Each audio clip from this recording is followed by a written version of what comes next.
સુરેન્દ્રનગરના વસ્તડી ગામે 10 વર્ષના બાળકનો ચાંદીપુરા વાયરસનો રિપોર્ટ પોઝિટિવ આવ્યો. ક્રિટિકલ હાલતમાં રાજકોટ હોસ્પિટલમાં સારવાર માટે ખસેડવામાં આવ્યું. સુરેન્દ્રનગર જિલ્લામાં 6 ચાંદીપુરાના કેસો દાખલ થયા.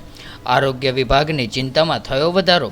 6 પૈકી 3 બાળકોના ચાંદીપુરાના રિપોર્ટ આવ્યા પોઝિટિવ. સુરેન્દ્રનગરમાં સ્પેશિયલ ડોક્ટર ન હોવાને પગલે રાજકોટ સારવાર માટે બાળકોને લઈ જવામાં આવી રહ્યા છે. ત્યારે સુરેન્દ્રનગર જિલ્લામાં ચાંદીપુરા વાયુ વેગે પ્રસરી રહ્યો હોય તેવું લાગી રહ્યું છે. ચાંદીપુરા વાયરસના પગલે સુરેન્દ્રનગર જિલ્લા આરોગ્ય વિભાગ દોડતું થયું. પાટડીના એક બાળકનું મોત પણ થઈ ચૂક્યું છે. ત્યારે કાચા મકાનોનો સર્વે હાથ ધરીને દવા અને ફોગિંગ કરવાની કામગીરી તંત્રની ટીમો દ્વારા હાથ ધરવામાં આવી છે.